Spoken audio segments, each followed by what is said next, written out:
You just send her a reminder.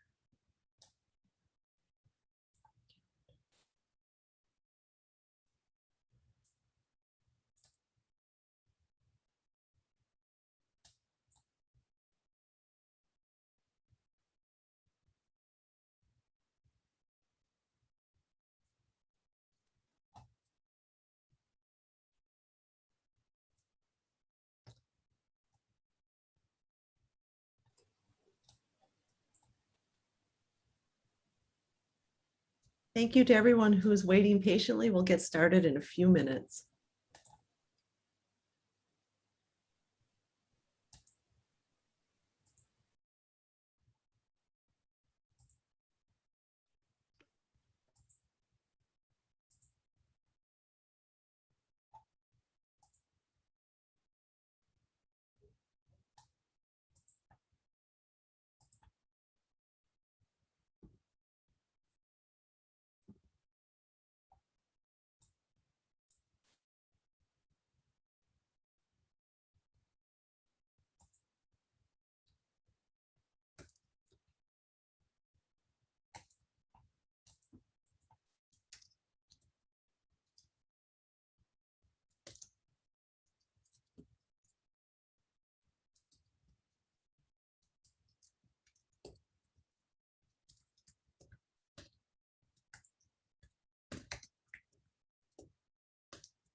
Okay, now you're live on Facebook. Thank you, Praveen. We'll just give it one more minute and then we'll get started.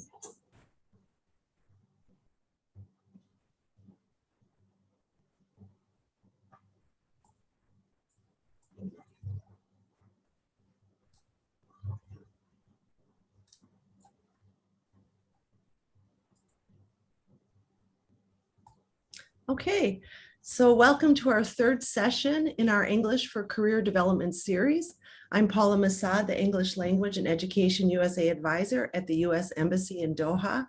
Today's topic is all about how to conduct an effective job search, and I'll turn it over to our moderator, Hensa Maria. Hi, everyone. Thank you so much for joining us today. It's such a pleasure to host you, and we're really excited to present this session to you. And I am also really excited about this session as a recent graduate. So today we'll be talking about what to do when you're preparing to hunt for a job. What are things you need to be careful of? How do you even find a job? And what do you do with the different opportunities and search engines available to you? Before this session, we've already organized sessions on interviewing skills and how to write your CV and how to write your cover letter. So if you want to have a look at those, please do visit the U.S. Embassy's Facebook page. Joining us today, we have an expert speaker with us, Ms. Paige from Qatar Career Development Center, and she has a lot of experience with working with high school students one-on-one, but also in general in this field of career development. Thank you for joining us today, Ms. Paige. It's such a pleasure to have you. Hensa, I'm going to jump in here. Sorry to interrupt you, but I would like to welcome Katie to our session. Katie's just joined us, so just wanted to let you know. Hello, everyone. Hello. Our second panelist for today is Ms. Katie from MentorWorks. Thank you so much for joining us. It's such a pleasure to have you. So let's just dive in. When you're looking for jobs, do you just look at one job? Do you just target one sector? Do you just target one company? What do you do? Ms. Paige, can you get us started? Can you tell us if we should just target one job, if we should target multiple jobs? How does it work? Thank you, Hamza, and thank you everyone for joining us today. So when you're job searching, it is smart to target specific organizations or industries of interest. However, it's always a good idea to have different options. If you put all of your eggs in one basket, so to say, you run the risk of not getting any jobs. So it's best to have a targeted approach. Be thoughtful, be mindful of the industry and the organizations that you're interested in, but don't ever limit yourself to just one opportunity. It's best to apply to multiples to give yourself the best opportunity and best chance. So if I should apply to multiple jobs, should I only look at the job market from a specific search engine, or should I look at multiple places? What should those places be? Katie, can you get us started on that one? Absolutely. I think taking multiple engines into account is definitely a great place to start. I think that's also going to give you a really great understanding too of all of the different titles that one role can have. Every industry, every organization specifically has a different jargon and different lexicon that they're used to using. So maybe a technology associate somewhere might be a technology engineer somewhere else. So using multiple engines to conduct your search will give you the best understanding of what the field is for that specific role as a whole, and that'll keep you best informed as you move forward. Can you elaborate a little on what those job engines might be, or what are possibly some other ways of searching for jobs? Yeah, absolutely. So a lot of the ones that we utilize are Indeed. Monster isn't a great one, but I think it's a great one to give you a really great understanding, again, of that greater language that's being used for specific roles. We use LinkedIn Jobs a ton. And then we also utilize Glassdoor, which is a great research tool to not only to find roles, but to give you a better understanding of company culture, of salary range, of what the benefits are, and just general work life. You can do, it's sort of like a Yelp, I guess, for companies, where you can go in and give a review, say, you know, I really love working at MentorWorks, for example. The company culture is great. They do a great job emphasizing the importance of work-life balance. But then you can go on there too and see some of those not so good things and think to yourself, maybe I don't want to work somewhere where most of the employees seem to say that the expectation is that I work 75, 80 hours a week. Maybe that's not the best for my own personal work-life balance or my own personal preference. So you sort of get that insider information. So Glassdoor is a huge one that we recommend for some of that foundational job search too. And also, I'll add to that here in the Middle East, Bait is a very common job searching website that many people will utilize. And I also would like to add as well, just to what Katie had mentioned, a smart tactic to take when you are job searching and you're utilizing a lot of these different engines is to set up an automated job search alert. So most of these platforms have this feature available. So basically let them do the work for you. You can set up your job search alerts across all different platforms. You'll receive automated emails and you let them do some of the work for you. So that's a good tip as well to save yourself a little bit of time. Thank you. I am definitely turning on my job alert after this. Ms. Page, is there such a thing as a hidden job market? And if there is, what is it? It's a really good question. Thank you, Khamsa. So some people might have heard this terminology, hidden job market, before. What that essentially means is that many roles might already be filled even if they're advertised or even before they're advertised, and an employer might still have to go through that process of advertising to be fair, but it might already be filled. So yes, there is sort of a hidden job market, but the best way to go about giving yourself the best opportunity to find out about these jobs is to really focus on networking, getting to know people, getting to know the organization, getting to know the people who work at that organization, and also letting them know you, know who you are, what your skill set is. That way, if there is an opportunity, they might actually reach out to you and say, hey, we've got this opportunity available. It will be posted soon. We'd really encourage you to apply.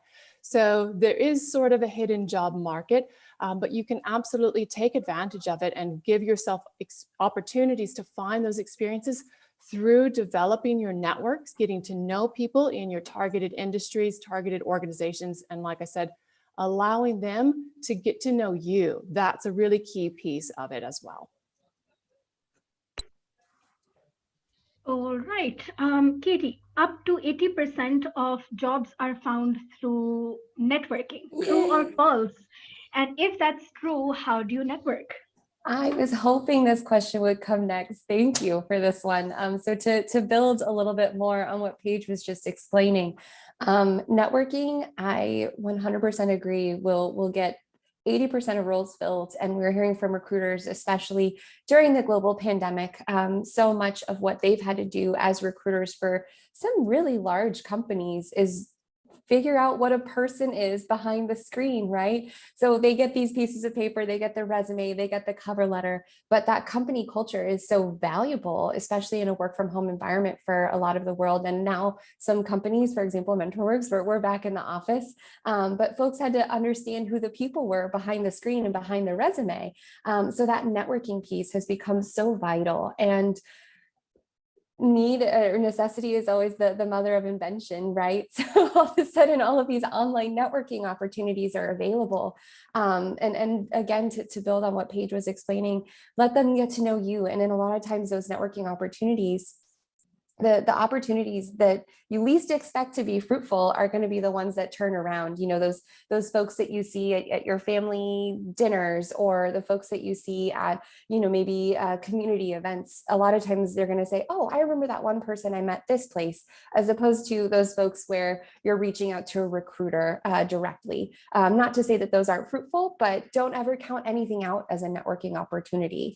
And then to build on that as well, there are also a ton of online events hosts that end up being really great opportunities for networking as well. In meeting with Paula, getting everything sort of squared away and set up for this, we connected via running. She's a runner. And that has been a huge community of networking for me. It's how I got connected with MentorWorks in the first place. So online events through Eventbrite, through Meetup, there are a ton of LinkedIn events as well. There are always these online communities where maybe it's for gaming, maybe it's for Dungeons and Dragons is another weird passion of mine, but running, a lot of times you're going to find those people who are in similar situations, and being honest about where you are and what you're looking for is only going to be helpful.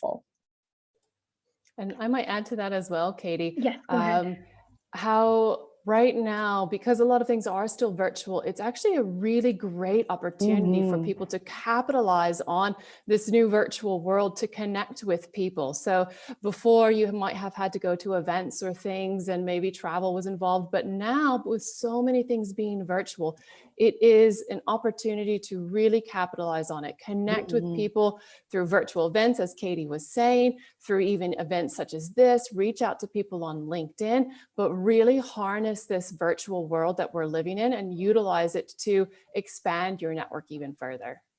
And one more comment too, to build on Paige. We all have this shared experience, right? We've all just gone through a global pandemic. So finally, the pandemic is giving something back where we can use that to our advantage and say, hey, this is terrible. What do you think about it? And we can all sort of connect globally in that way. It's very special in an unusual and unexpected way. So got it. Network with everyone and anyone that you think is relevant. Yes. But, you know, sometimes there are companies who don't really have a job opening. Paige, should you still network with them? I mean, they don't really have any job openings. What's the point? Yep, exactly. I hear that a lot. And the point is, you should absolutely network with an organization, even if they don't have a job posted, even if you are looking to volunteer and they've never had volunteers before, you should absolutely still network with them if they are an industry or an organization that you're interested in. Networking takes time to develop those relationships, to get to know someone, for them to get to know you. So it's a good idea to start networking with them, even if it doesn't lead to a job lead. Maybe someone there could be a mentor for you, or maybe they just provide you insight into the industry or organization. So it's always a good idea to network, whether they have positions available or not. The end goal of networking isn't necessarily either to find a job. You hope maybe that would happen, but really think about, you know, finding out insight about the role, the company, the industry. If someone has been in this role for a long time, they could be, like I mentioned before, they could be a mentor. So it is definitely worth your while to network with people from an organization, even if they don't have a position posted. And I'd love to add to that too, Paige. I love the idea, just constant networking. You also never know, the world is small. You know, I'm here in Boston and you guys are over on the other side of the world, but we're still connected, right? So you think of all of those ways in that 6 degrees of separation. Networking with one company that you may be particularly interested in may not necessarily end up in a role there, but there might be someone that they know and they can recommend you to, just through those networking opportunities and say, hey, I know someone really interested in this industry. So there's always going to be a window of opportunity. Networking's never going to hurt you there. I think that's really great, Katie. Actually, you just made me think of something else too, is, you know, one of the beauties of networking is capitalizing on other people's networks too. So even if that person doesn't work in that industry or doesn't have experience, they might have a relative or a friend that they could put you in touch with. So it's a way to not only gain insight from the industry, but also open up opportunities to network with additional people, just like you were saying, Katie. So while we're on that subject of networking and, you know, just the fact that you network with people, even when you know that they don't have a job opening, something that people often talk about and that you have also mentioned, Paige and Katie, is LinkedIn. Do I really need to use LinkedIn? I mean, I'm not really comfortable with it. I haven't used it a lot before, but everyone keeps on talking about LinkedIn and everyone keeps on telling me to make an account. So, firstly, do I really need to use it? And secondly, what are the most effective ways of using it? So, Paige, can you get us started with that? Sure. So I am a strong advocate for utilizing LinkedIn to network with people. It's a nice way to kind of find out who's in your industry or your organizations of interest and to send them a brief note as to why you're wanting to connect with them.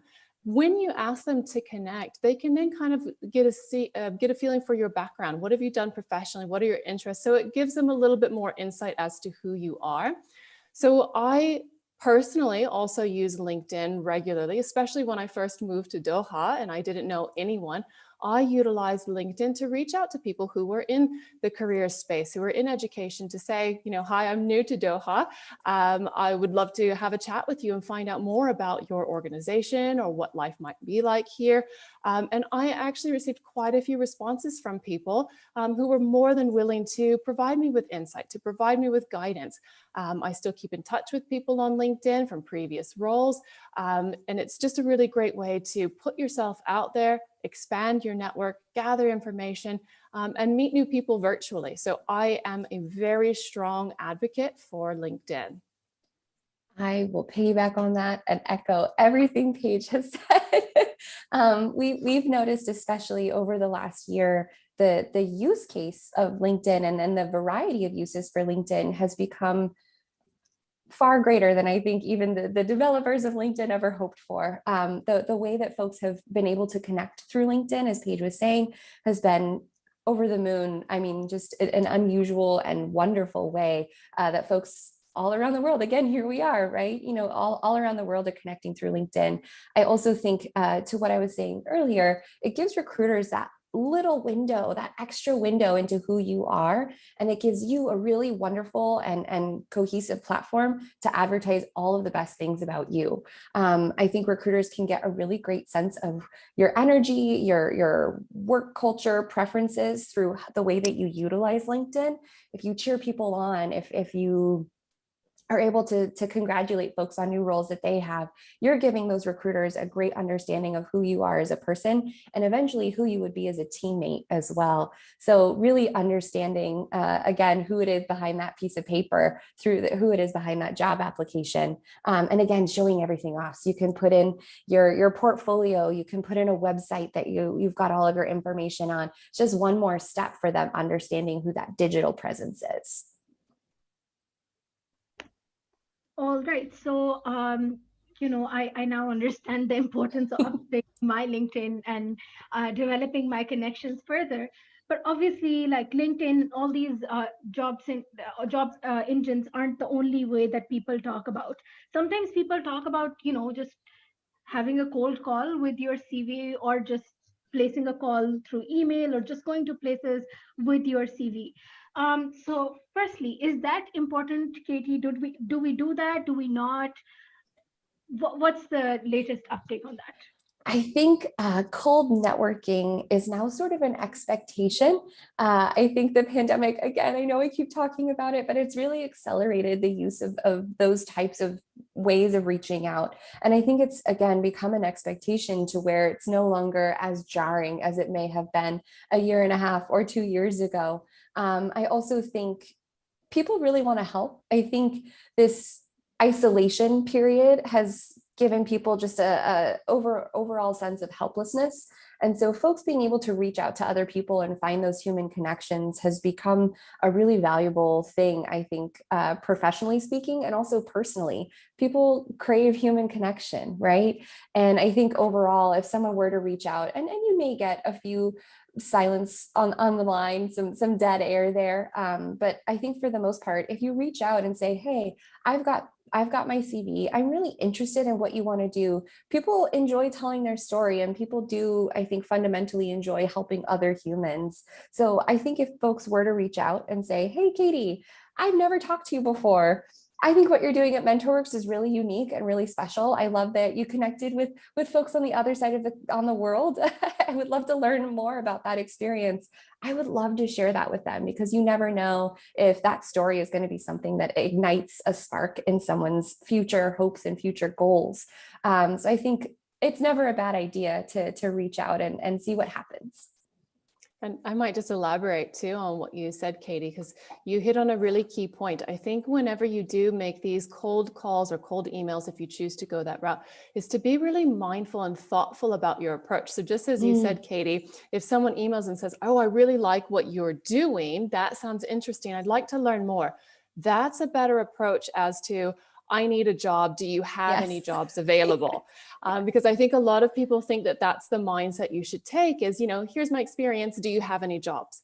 If you approach it that way, most people will just refer you directly to the job posting site and they won't engage. So be strategic in your approach. If you do send these emails, position yourself that you're wanting to learn more information and gather more information about whether it's the organization or the person or whatever, because that I think people will be more receptive to.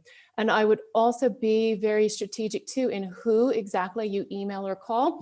If you happen to find the CEO of a big company, their email address, you might want to think whether or not that CEO actually has time to respond to your email. But if you find someone who's doing the sort of role that you are looking for currently, or someone who might have recently graduated, or someone in a position that's maybe more approachable, then those are the people that I would reach out to. So just be strategic in your approach. And Katie, I think you said it perfectly earlier when you mentioned, what to put in those emails.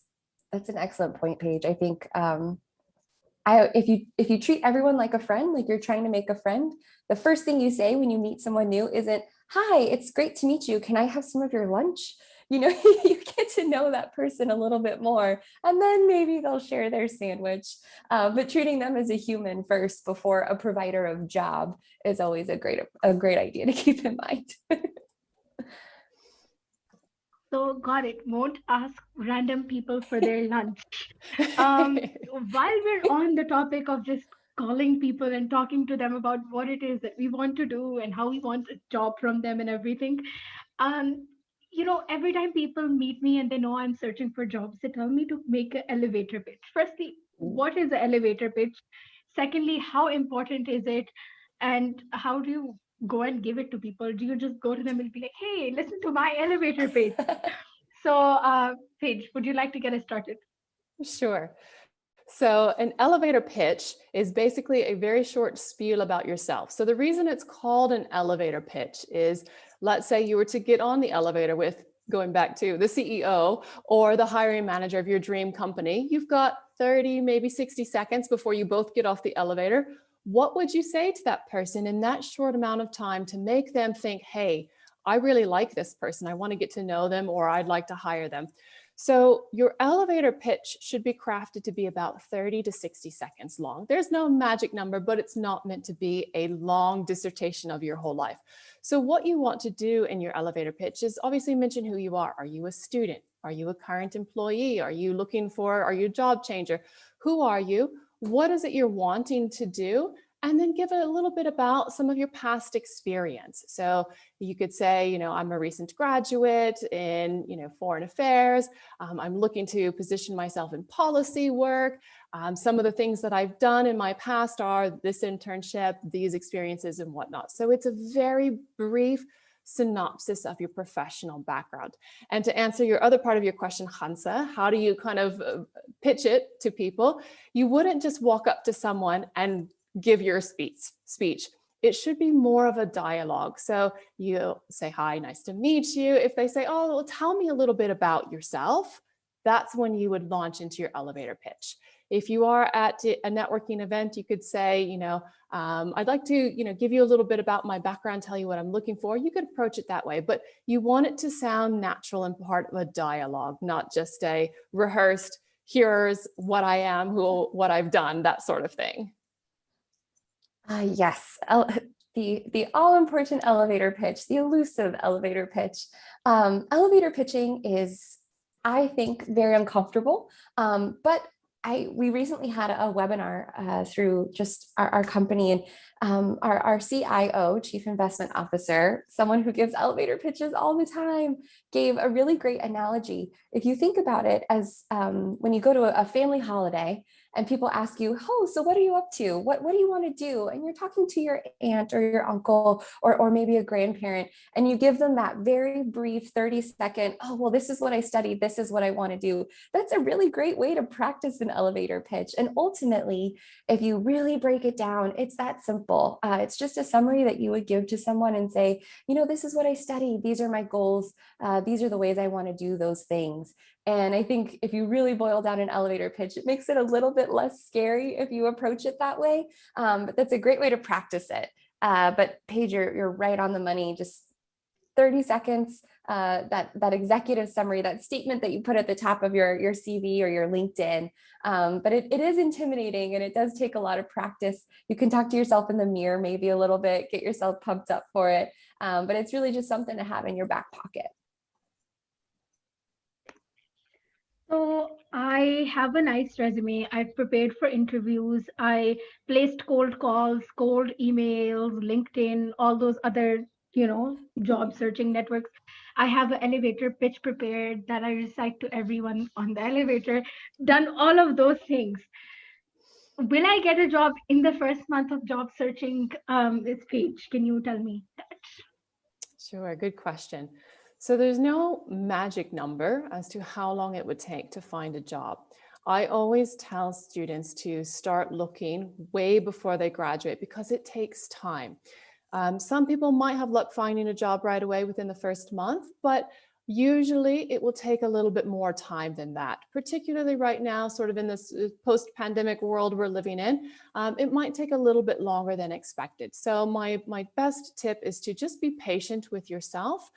Make sure that you're doing all the things that we've been talking about, networking and reaching out to people, being proactive, having your resume ready to go, your elevator pitch, all of that sort of good stuff.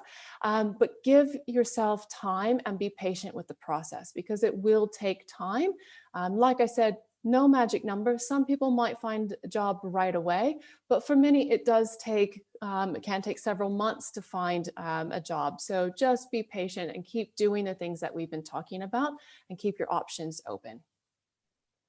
And I'd love to build on that too. You gave me a great thought, Paige. In addition to being patient with yourself, you have to give yourself a lot of grace and remember that every job application, if you do get a no, or if you do get another letter that says, well, unfortunately, you see that word and you sort of stop reading, remember that it's not you. It's not a reflection on you as a person.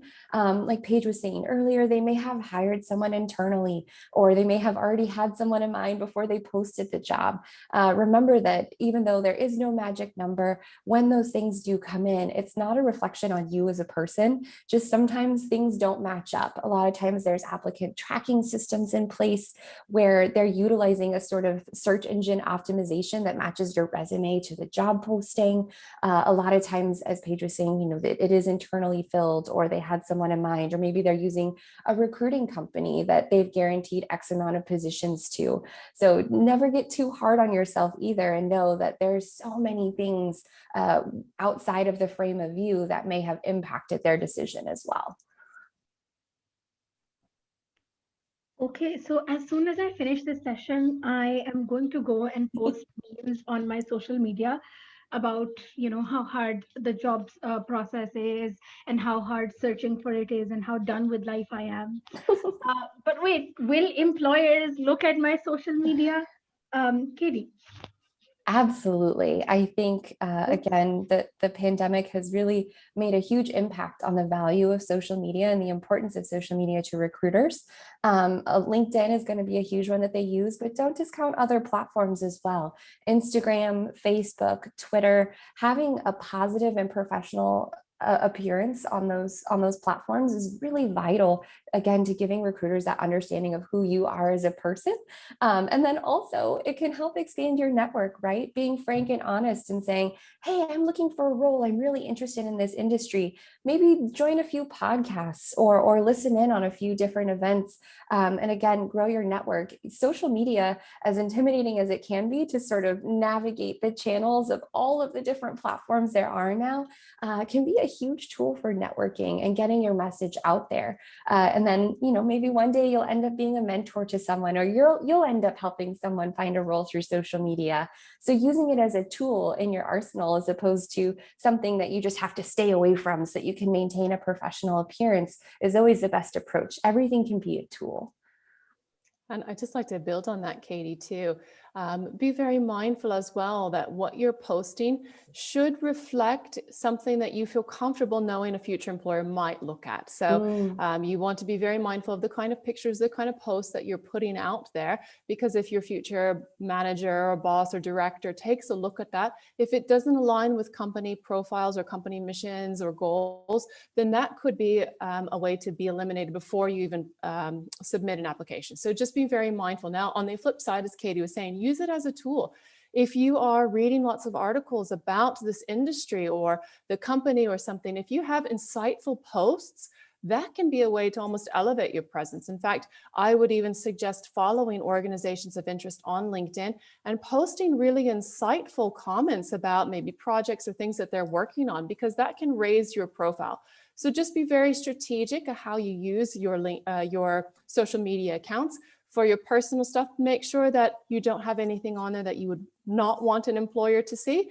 And then for the professional ones, use it as a tool. Comment, make posts that are really insightful about the industry or current projects or topics. So Paige, if they're going to look at everything, including my social media and my Instagram and all the memes that I post, should I only apply for jobs that I feel I'm completely qualified for and I feel that I meet the requirements 100%? This is a good question. So oftentimes when you see a job description, there's a long list of things that they're looking for, right? And you might think, oh, I have 80%, but I don't have the remaining 20. I shouldn't apply. That's not necessarily the case. What I always advise is to review the job description. If you feel confident that you can do the job and do it well, and if you meet the majority, maybe 75% of all of the requirements, then go ahead and apply. What the employer has listed is their wish list. Sometimes maybe they find 100% of a match, but oftentimes they don't. So it's really in selling the skills that you do have, capitalizing on the things, the strengths that you've got, showing them how you can apply those strengths and giving yourself a shot. I always advise that you miss 100% of the chances that you don't take. So it's worthwhile to go ahead and take it. Now, if you only have one or two things on a list of 20, then I would start to question whether or not you should be applying. If it's something though, like I said, that you feel confident you can do and do well, then it's worthwhile giving it a go. Paige, I love a good Wayne Gretzky quote in the morning. I love that. I am 100% on board with everything Paige just said. I think, again, you miss 100% of the shots you don't take. And I also think, to build on that wish list idea, the person who meets 100% of those things is a unicorn. It is so rare for a company to find someone who meets every single item on that wish list. I always think of a job posting in the same way that you think of a grocery list. So as soon as you're out of something, maybe you ran out of tissue, You write tissue down. You know that's the first thing on your grocery list. Think of a job posting in that same way. As soon as they realize they have a need for something, their most important items that they're looking to be filled are going to be at the top of those responsibilities. I want someone who can make sure that they take care of this task because that's not currently being handled and we're at a loss for it. So if you think about it in those lines, you can sort of look at a job description almost as a priority list and say, you know, they really want someone who can handle data and a fast-paced work environment. So if you meet those top two things, then maybe move from there. And as you get down to the bottom of the list, maybe those requirements, you can sort of whittle things away down that way. I think that the job posting itself can feel a little bit intimidating if you're looking at every single one and thinking, gosh, I just don't meet any of these job requirements 100% of the way. But looking at things along those lines, I think sort of balances them out. So while we're on that topic, Katie, I have a degree in international affairs with a concentration in culture and politics. But if I find an interesting marketing job that I'm interested in, should I apply for it or should I not because my degree is not in marketing? So I have a secret to share with you guys. I work at MentorWorks. I am here in career counseling and mostly just cheerleading folks on as they go through our career development platform. But I have a degree in dance and history. So as you go through, the experience that you pick up professionally is going to add on. And don't forget the value, the transferable value of just getting a degree, right? It takes a lot of time. It takes a lot of dedication. It takes a lot of energy to put in. And the skills that you learn to research, you learn to work in teams, you learn to work in groups. So don't discount the value of a degree just because the title on it doesn't exactly match what they're looking for. As long as you can speak to and frame your accomplishments in the right manner, you're always going to be able to speak to why you would fit into a role. So maybe this marketing role has a focus on foreign affairs and international relations. So maybe just keep in mind that you're never invaluable because you don't have the right title on your degree. You're always going to be valuable because the transferable skills you bring with you and your experience that you bring with you is so specific and so unique to you. There's only one you. So being able to speak to why you fit this role is always going to be the best approach, even if the title doesn't necessarily fit. Okay, so while we're talking about that, I've listed all my skills and all my qualifications and everything that I've accomplished on a CV. So can I, Ms. Page, just use one CV or one resume to apply to every job that I want to apply to? This is a common misconception. Many people think, okay, I've got my resume perfect. Now I can send it out to all 50 of these jobs and that's it. I wish that were the case, but it's not. Because as Katie was saying earlier, each job, when they list what their requirements are, they've got their own priorities. So what you should do for every job application you submit is tweak and tailor and modify and make sure that you focus on those skills that that employer is looking for. So if it's, project management skills, have you articulated your project management skills clear enough throughout your resume? Are there other things that maybe you left off you should add in? Or if an employer focuses on the ability to be a leader, how have you demonstrated your leadership qualities? So for every job application, you should modify a few things from the executive summary at the top to key achievements, maybe even reordering your dot points to focus on the priorities that are first. But you want to ensure that for every job application you submit, you have made small edits and small changes, which I know means a lot more work on the back end, but it's worth it because when you think about the fact that an employer will take maybe 60 seconds to look at your resume, you want the key things to stand out. You want them to pop, you want them to see, just as Katie was saying, the list, you want them to be like, oh yeah, here it is, tick, tick, tick, they go in the yes pile. So I know it's more work, but it's worth the extra effort. Absolutely. I think that the days of the set resume and send to all are gone. With the rise of applicant tracking systems, a lot of times even just the lexicon, the language that folks are using, maybe they're looking for someone in construction and one company uses the words build and another company uses the word construct. They're total synonyms, but using a different language could completely rule you out when it comes to the applicant tracking system and the way that little robot is reading through everything on your resume or your CV. So keeping that in mind, taking that time to really make sure that the language you're using in your resume or your CV directly parallels that of the posting itself is only going to help you. There's a really great tool out there. It's called JobScan. So the website is jobscan.co, and I can drop that in the chat a little bit later. But it's a really great tool. You can paste a posting and paste your resume, and it'll whittle through all of it and then give you a statistical score, maybe 42% match. So there's some editing that you can do to make sure those language is really matching. That might be a great tool to share. I know that there's a few free scans every month, but it's something we recommend to everyone we come into contact with, because it gives you, again, one more tool to sort of go up against those applicant tracking systems.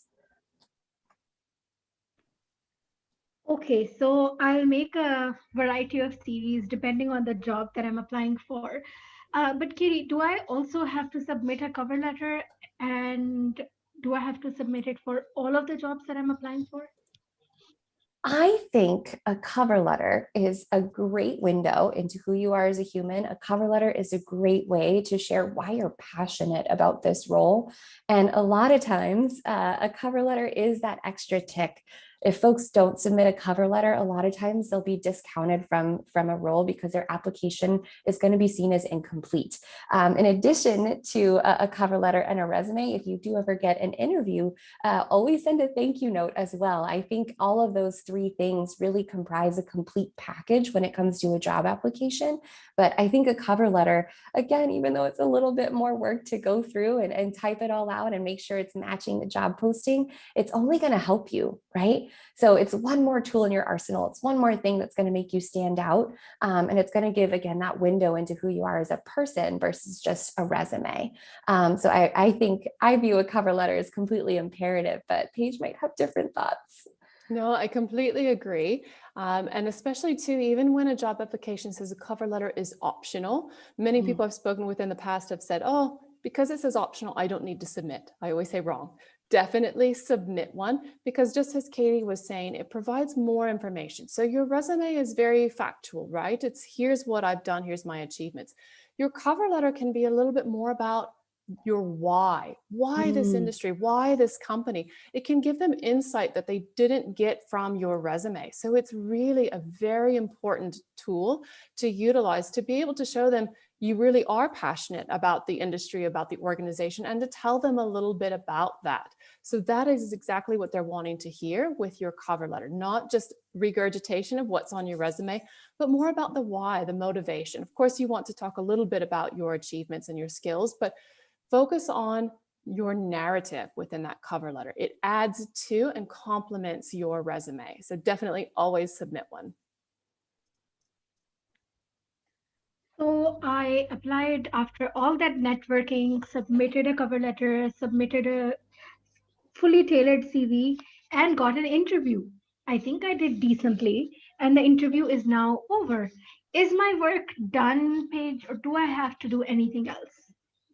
I generally recommend that you send a brief thank you email to the people that you interviewed with. It does not need to go over strengths or skills or anything like that. It's just a simple thank you. So, dear Khamsa, thank you so much for taking the time to interview me today. It was a pleasure getting to know you, and I look forward to hearing from you.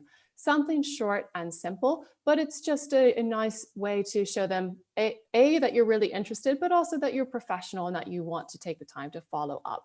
So I would always recommend to send a brief thank you email. Also, at the end of your interview, you should find out what the next step is, if they should contact you or if you should contact them. And then if you need to follow up on that regard, do that as well. So once you've sent your thank you email, if they said that they should get in touch with you within the next week, if a week has gone past, you haven't heard anything back, it's okay to send them a follow-up email. Just again, stay on top of it and make sure that you let them know you're really interested. So it's important to send a thank you email and then follow up as needed.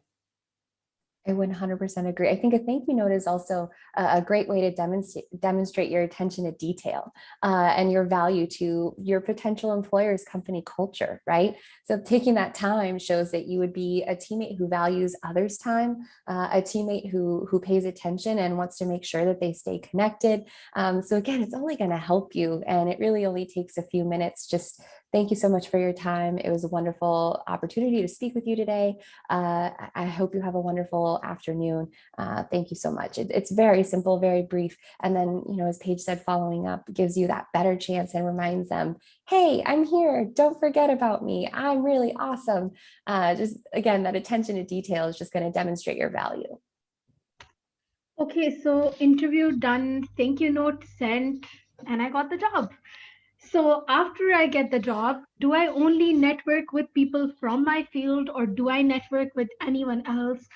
Well, because I am in a specific field and, I want to perhaps expand my horizons in that and all of those things.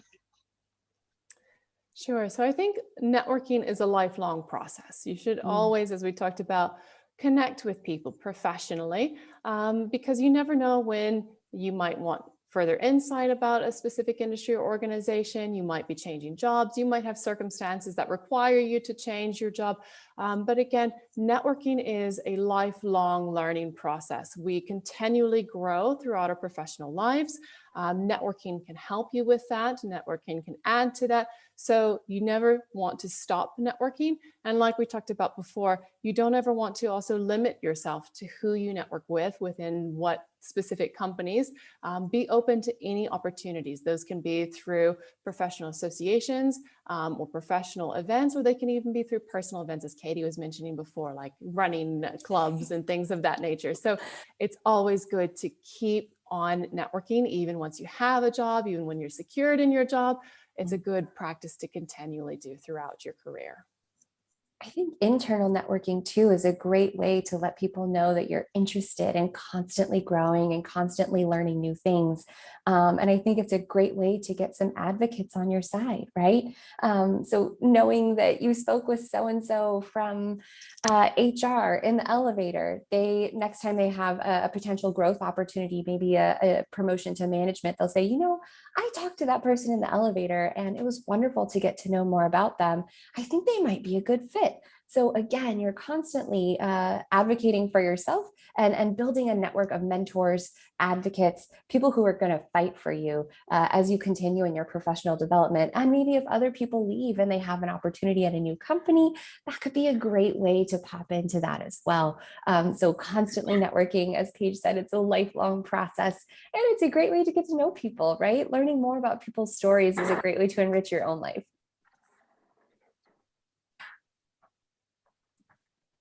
I have many more questions, but I see that our time for this session is finishing. So without further ado, the opportunity is for our audience and our participants to ask us any questions you have. Whether you're joining us through Facebook or Zoom, send us your thoughts, send us your questions, and we will be more than happy to engage with you to answer your questions. And we're looking forward to it. Ms. Paula can begin with the question. Thank you, Hansa.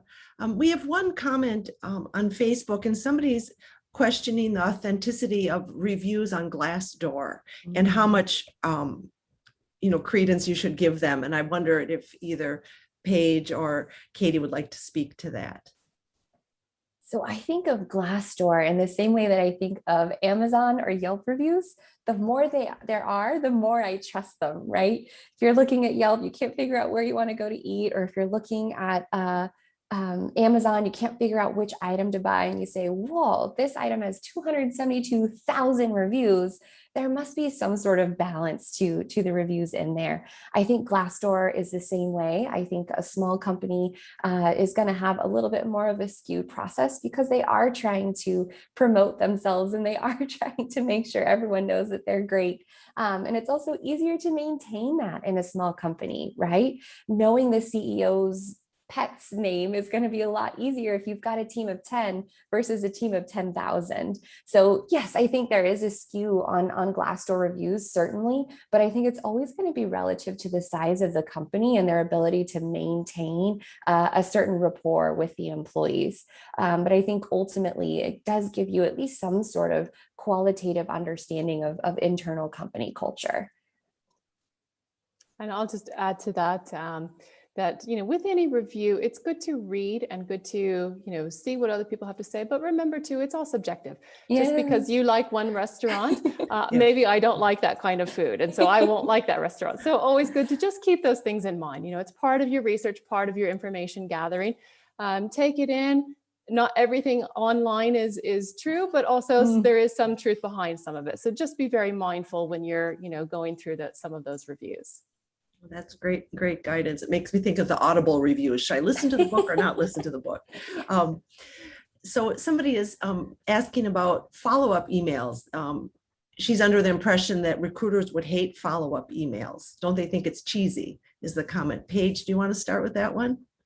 Sure. So no, I don't think recruiters think it's cheesy. I think you're actually helping them by saying, hey, by the way, I haven't heard back from you, or, a thank you, whatever it might be. So again, be very short and concise with your email. If it is a thank you after an interview, you're just simply writing a 1 or 2 sentences. If you've interviewed and you haven't heard back yet in a week or so, you're just simply following up. So it's not cheesy. You're doing your due diligence. You're following through, which might have been one of the skills that you listed on your resume. So it's not cheesy at all. You are doing what you said. Now, if you email them every single day, well, then that's a different story. So just be mindful of how frequently you email them. But again, no, they wouldn't think it's cheesy. You're following up, you're following through, which is an important quality for any professional. I also think too, everyone likes to hear nice things, right? So getting a thank you for your time is never going to make someone's day worse. It's only going to just give them that little bubble of joy and say, hey, I was appreciated today. So I 100% agree with everything Paige said, and it never hurts to share a little bit of kindness through a thank you. Well, I think that's great advice. I agree. I think it's really important to send a thank you. There's a question, I'm not quite sure how the employee benefits from hidden jobs in the US. I'm not quite sure exactly what the questioner is asking. I don't know if, do you want to try how someone can uncover the hidden job market in the US? Okay, maybe. Yeah, Katie, maybe. if you would like to maybe start. So that's a tough one, but it's very good, as Paige was saying earlier, to keep that in mind, not only in the point of not taking maybe rejections personally, but also knowing that networking is a great way to get connected with some of those hidden jobs. So I wouldn't say it's necessarily something that you need to break into, but something that you need to be aware of is there, and know that networking is a tool to get you connected to them. So it's really just being informed is the best way to plan your strategy. And knowing that they're there will keep you informed, and just fuel all of your networking fury, all of the connections you guys are going to make. It's only going to help to make sure that you keep that in mind. Katie, as you're talking, this made me think. So if you're really interested in a particular company and they don't have any positions listed in your particular area of interest, should you just go ahead and submit your resume? Ooh, that's a good one. I think it never hurts. I think it never hurts to have it on hand, specifically once you get to that point where you're close enough with the folks that you're networking with that you can say, hey, I'm just gonna leave this here just in case you ever need it. But I would say maybe hold off with the cold networking, as Paige was saying earlier, just saying, hey, here's my resume, I'd like a job. So make sure you're building that foundation of a relationship first before you're just cold, we call it shotgunning resumes, just sort of slingshotting them out with no direction. Make sure that you give yourself that foundation and you establish that rapport before you start to just ask for jobs or drop your resume in the mail slot. So again, establishing that foundation, I think, is vital. And I think even Katie, to add to that as well, when you are contacting with employers too, rather than just sending them your resume, you could maybe position yourself as to, I would really like to get involved with your organization. Is there a way that I can volunteer with you? This is something I personally do, because if you hope that you get a job out of it. But even if you don't, you're building up your network. You're building up people who know a little bit about you. You're doing things that add to your resume. And then if a job does come available, well, they already know you. They've seen your work ethic. They've gotten to know you. So when you, rather than just saying, here's my resume, you can maybe say, I'm really interested in the work that you're doing, as we talked about before. Is there a way for me to get involved with your organization, even if it's voluntarily? That is something that will demonstrate your strong motivation to get involved with that organization. Thank you. Somebody has commented on Facebook that they noticed that most employers have merged two professions into one to cut expenses, which complicates the issue. I guess that sort of gets back to what we were talking about earlier. You were talking about earlier the lengthy position description that has many things listed. So I don't know if you want to respond to that comment. I'll let Katie start. I think this is becoming more and more common as technology becomes more and more of a focal point for every company, even if they're not necessarily a tech company. Knowing your way around a variety of industries is so important because of the cross communication involved in so much of today's economy, in so much of today's any industry that you're interacting with. So while those job descriptions are getting lengthier and lengthier, we're also able to access a variety of different information. You have things like Udemy or edX or any of these online platforms where you can continue to grow your experience and your skills, but also keep in mind, maybe this job description is growing. And for example, I'm here at a startup. I wear a different hat every hour of every day, but it's giving me a wonderful wealth of knowledge in the inner workings of a company. So while that may be intimidating, maybe look at it as an opportunity to continue your professional development and continue growing, as opposed to something that is keeping you out of something. So for example, I have been writing some information on coding workshops. I don't know anything about coding, but the internet is there and it's a wonderful wealth of knowledge for me to learn a little bit more. And it's making me a better coworker as well, because now I know a little bit more about what my neighbor's doing next door while he's frantically typing away on his 4 screens. I have a better understanding of what he does, and now I'm able to support him in a different capacity as well. So really those lengthy job descriptions, I think, are opening a lot of doors for understanding the overall corporate setup as well. I just want to add to that, Katie. That was amazing. I agree 100% with everything you said. And particularly what you mentioned about, if there's something that they're looking for, a skill set or knowledge of a certain platform or technological application or coding, even if you don't have that, the internet is your friend. There are so many instructional videos online you can watch. You can at least tell the employer, I watched this instructional video, or I've done this, to show them that you're being proactive rather than just going and saying, I have no idea about coding. You can say, oh, I took, this online course, I did a quick practice session, because that will also show them that you are proactive and take initiative. So I just wanted to expand on what you were saying, Katie, because that was exactly perfect advice. But it's an opportunity for you to add more to your application, but show them that you're being proactive as well. Great guidance. We have someone that's commenting or asking about LinkedIn, and you spoke at length earlier about LinkedIn, but they're asking, what does it mean premium? I know we can use LinkedIn for free, but then there's the premium option. So could you elaborate on that, Paige? I'll let you start. Sure. So you don't necessarily need to get the premium version. I myself don't have it. I think a lot of recruiters pay for the premium subscription, but the free platform works perfectly fine and it has all the functionality that you need. So there's no need to pay for the premium subscription. Yes, it's a great way to find jobs. If you've looked online, they do have job postings. As we talked about before, you can also set up automated job postings on LinkedIn as well. But I also just simply use it to connect with people in my industry. So if you're looking for roles as engineer or marketing or consultant or whatever, you can simply type that in to your search button and look at people. That's what I do. And you can even restrict that to your certain geographic location if you like. So you can say people specifically in Doha or in Qatar or wherever. And you can see people then who have that as a job title and who are in your geographic region. And then you can send them a request to connect. So that's the approach that I would recommend to take when utilizing LinkedIn. I echo that 1000%. I paid for LinkedIn Premium and it started up and it said, what's the difference?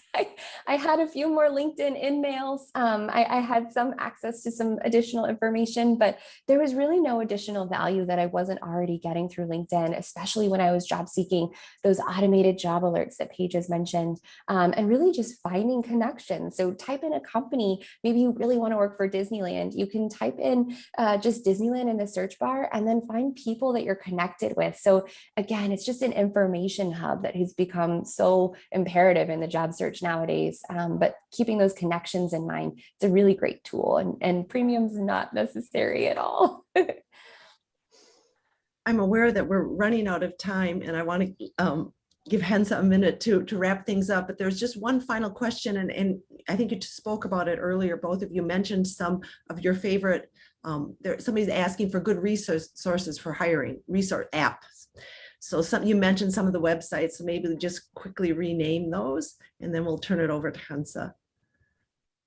Yeah, I think Indeed, Monster is another one. LinkedIn is always my favorite. Glassdoor is a good one. They do post roles there. And then again, you get that added benefit of maybe poking around a little bit and understanding the company culture. And JobScan's a great one for getting past those ATS, but not as much of a resource. I think at least not as much of a robust resource for finding roles themselves. But Paige, take it away. I'm sure you've got additional ones. I mentioned Bait as well earlier. So Bait particularly is quite good here. So you can take a look at those. But again, I think the point is you can utilize these, but set up the automated job search and focus your time and energy on networking and getting to know people. I think that's the best approach to take away from this session. Thank you so much. Thank you so much to our panelists for joining us today. I learned a lot, and I think my LinkedIn and everything else is going to see a major revamp after this. So thank you so much for joining us. To our audience as well, we hope that this session was beneficial for you. Please continue to engage with the US Embassy in Qatar and do follow our Facebook and Instagram. We have a lot of sessions there on interviews, on more on the job searching process, more on CVs and cover letters and differences between CV and resume and all of those things. And we will continue to host more sessions like this one in the future. We look forward to hosting you again. And once again, thank you so much for joining us. Thank you all. Very much. Thank you all. Good luck with your job search.